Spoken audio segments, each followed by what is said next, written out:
Okay जी, next देखें। अब इसको सॉल्व करें। Professor series 25। A bomb initially at rest, तो शुरू में at rest में है, blast into two pieces, तो दो pieces में डिवाइड होता है। इक्वल masses इक्वल हैं, m1 is equal to m2, a velocity of one shell is plus 1000, अगर एक की वैल्यू प्लस में है then of the other shell will be minus 1000। ठीक है, सिंपल है। अभी हम पढ़ के आए हैं। पहले आपने क्या देखना है, टू पार्ट्स हैं, फिर आपने देखा मैसेज दोनों के सेम है, तो फिर वेलोसिटीज की मैग्नीट्यूड सेम होगी, डायरेक्शन ऑपोजिट। तो ये सेंस उस वक्त ही इस्तेमाल होती है। ठीक है, तो अगर एक टुकड़े के की वेलोसिटी प्लस 1000 है तो दूसरे की माइनस 1000 होगी। क्लियर जी बेटे, आगे चलूं, बिठा दूं? ओके जी, बिठा दे अपनी हस्ती को अगर कुछ मर्तबा चाहे। अब इसी तरह के एमसीक्यूज आ रहे, बेसिक चीजें ही बच्चे को समझ आती हैं तो आगे सारी चीजें वो खुद करता है।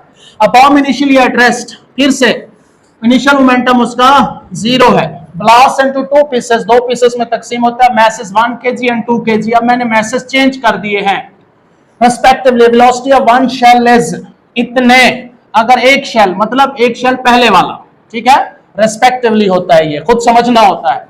वन शेल से मुराद पहले की वेलोसिटी अगर इतनी है then of the other shell, तो दूसरे की वेलोसिटी कितनी होगी? तो टोटल इनिशियल मोमेंटम बराबर होना होता है टोटल फाइनल मोमेंटम। तो एक का m1 v1, दूसरे का m2 v2, वो भी यूज कर सकते हैं, यहीं पे किया जा सकता है कोई। अच्छा, m1 कितना है 1 और उसकी वेलोसिटी कितनी है माइनस 1000। ठीक है, तो दूसरे का मास कितना है जी? दूसरे का 2 है, तो अब उसका क्या करना होगा हमें? 500। ठीक है, तो ये होगा। इस तरह भी कर सकते हैं, ठीक है, या फिर वही रेशो वाला, वो भी ठीक है। v1 over v2 is equal to m2 over m1, और साथ क्या है नेगेटिव साइन, इसमें पुट कर सकते हैं। तो इसमें पुट करके देख लेते हैं। दूसरे की वेलोसिटी पूछी गई है v2, तो मैं इसको यूं लिख लेता हूं v2 over v1 m1 over m2। जो पूछे ना फौरन उसी को ऊपर रखा करें, आसान तरीका। अब इसमें पुट करें वैल्यूज। v2 ओवर v1 की वैल्यू कितनी है माइनस 1000, ठीक है, और माइनस m1 की वैल्यू 1 और m2 की 2, तो v2 किसके बराबर? ये माइनस माइनस प्लस हो जाएगा और 1000 2 से डिवाइड होगा तो 500 मीटर पर सेकंड। ठीक है, तो दिस इज द आंसर। जब डायरेक्शन भी इन्वॉल्व कर रहा हो तो फिर यहां नेगेटिव साइन को नहीं छोड़ना आपने, ठीक है, उसको इंक्लूड करना है।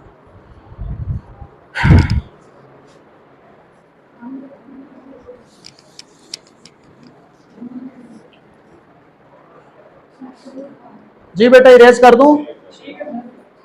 ओके जी, क्या हुआ? ओके जी, नेक्स्ट। जी Waqar, spring is compressed initially with two masses of 1 kg and 2 kg। तो मैसेज जो है m1 इतना है और m2 इतना है, ठीक है। At its ends when spring is release the velocity अब 1 kg mass is इतने, तो पहले कितनी रफ्तार है, then velocity of 2 kg mass, तो दूसरे की velocity फाइंड करनी है। तो v2 ओवर हमने फार्मूला इस्तेमाल करना है बाकायदा, माइनस m1 ओवर m2। तो v2 ओवर v1 कितना था 2 is equal to minus m1 की वैल्यू 1 और m2 की 2 होगी, तो ये इससे कट गया। तो v2 की वैल्यू क्या आई माइनस 1 मीटर पर सेकेंड। ठीक है, तो this is the answer. Okay जी, अब बॉम्ब ऑफ मैस इतने, तो एक बॉम्ब का मैस इतना है, बॉम्ब में आ जा रहे हैं इनिशियली एट रेस्ट, शुरू में एट रेस्ट में था, एक्सप्लोड्स इनटू टू पीसेस, दो पीसेस में तकसीम होता है, मैसेस 4 kg और 9 kg। तो एक का मैस m1 है, हमें इसकी जरूरत नहीं है, दूसरे का मैस कितना है m2 है। Speed of the 8 kg masses 6 metre. तो जो बाद वाला है क्या मतलब 4 kg एंड 8, ये 8 kg बनता है भाई, क्योंकि टोटल 12 है ना, तो 4 और 8, ये 8 है 9 नहीं है। तो बाद वाला जो है 8 kg वाला, उसकी रफ्तार है ये 6, तो पहले वाले की, अब उसने थोड़ा सा हमें चकमा दिया है, the kinetic energy of the 4 kg, तो 4 kg वाले की यानी कि पहले वाले की काइनेटिक एनर्जी फाइंड करनी।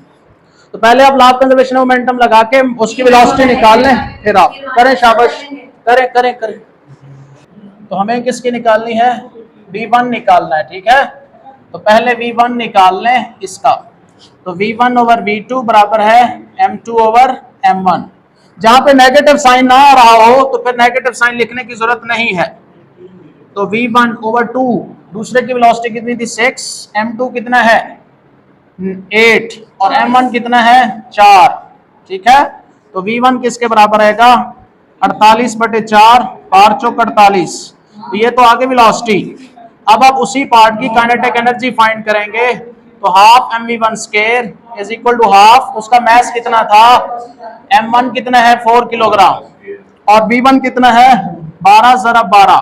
ठीक है जी, 2 दूने 4, 144 ज़रब 2, 288 है जी। तो ये आंसर आ गया 288 जूल्स। काफी दिन बाद आज। हाँ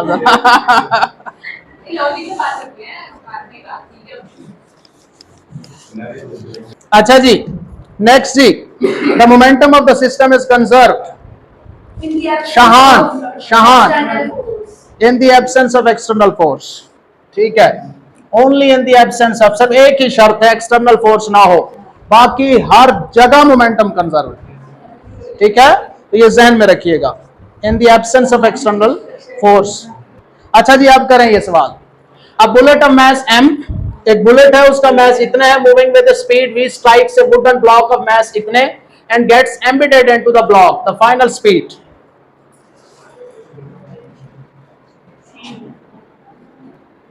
ये बुलेट है और ये जाके लगी है ब्लॉक के अंदर, तो इसकी इनिशियल वेलोसिटी v थी और मास m था, और ये एक ब्लॉक है, इसका मास m है और वेलोसिटी इसकी 0 है।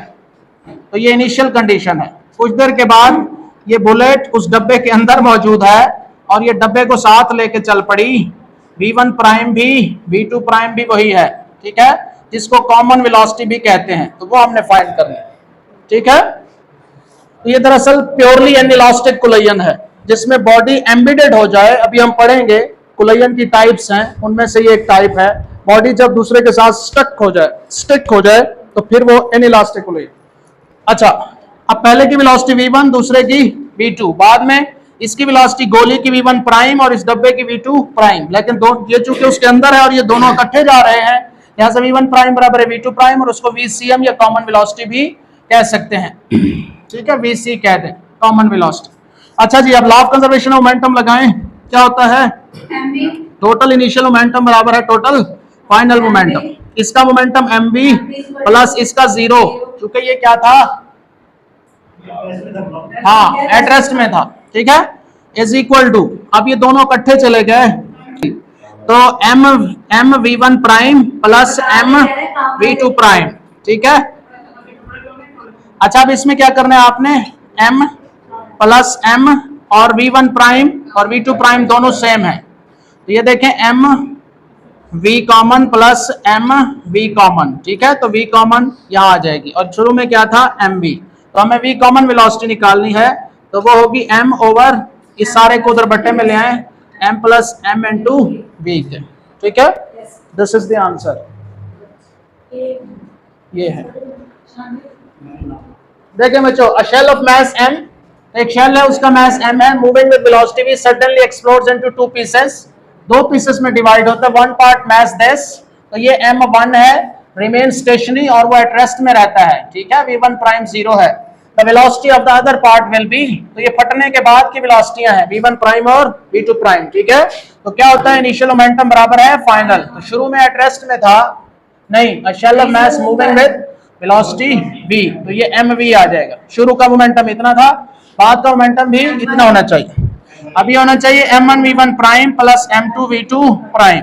अब पहला मास कितना है m/4 n2, उसको स्टेशनरी था तो 0 हो गया। ठीक है, प्लस दूसरा मास कितना बचेगा m/4, तो इधर आ गया, बाकी 3m/4 बचेगा, ये दूसरे वाला मास, और उसकी वेलोसिटी ये होगी। ठीक है, अब निकालें v2 प्राइम, बचे टोटल मास m है ना, ये 1/4 है, ये 1/4 ऑफ मास m है, तो बाकी 3/4 m जो होगा वो दूसरा टुकड़ा होगा।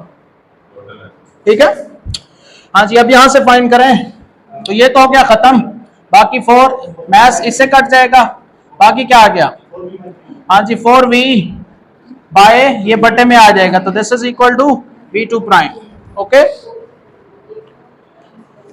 अच्छा भाई ये देखें, वो कहता है U238 nucleus decays by emitting an alpha particle. एक न्यूक्लियस है U23892, ये मैस नंबर है इसका, इसको मैस भी कह सकते हैं। इससे एक अल्फा पार्टिकल एमिट आउट होता है, अल्फा पार्टिकल हीलियम 42 होता है, इसका मैस नंबर 4 है। और उसकी जो वेलोसिटी है V2 प्राइम वो V के बराबर है। और जो रिमेनिंग है डॉटर न्यूक्लियस वो U234 बन जाएगा। 238 में से 4 उधर चले गए तो U234, और यहाँ पे 92 से 2 चले गए तो 90। तो इसकी जो रिकॉयल वेलोसिटी है, जब अल्फा इससे एमिट आउट होगा तो इसने जर्क लेना है, बैकवर्ड जर्क रिकॉयल, तो वो वेलोसिटी फाइंड करनी है। ठीक है, तो इनिशियली स्टेटमेंट से शो हो रहा है कि ये इनिशियली एट रेस्ट में था। ठीक है, तो एट रेस्ट में है तो इसका मोमेंटम 0, इसका मोमेंटम क्या होता है, मैस इनटू वेलोसिटी, प्लस उसका भी मैस इनटू वेलोसिटी। तो इसका मैस कितना है, ये मैस नंबर है इसका, वही लिख दें 234, और साथ में वेलोसिटी v1 प्राइम फाइंड करनी है। m2 इसका मैस कितना है, ये ऊपर मैस नंबर लिखा हुआ है 4, और इसकी वेलोसिटी कितनी है v2 प्राइम, उसको v कहा है इसने, ये वेलोसिटी है तो उसको v लिख दें। ठीक है, अब v1 प्राइम फाइंड करना है, यहाँ पे फाइंड कर लेते हैं। तो 234 v1 प्राइम बराबर होगा 4v, जब उधर जाएगा तो -4v बन जाएगा। ठीक है, तो v1 प्राइम निकालेंगे तो -4/234 इंटू v, तो ये आंसर आएगा। This is the answer. Next जी, इसकी पिक वगैरह बना ली है? ओके जी, पहले भी बन गई थी। ओके जी, नेक्स्ट।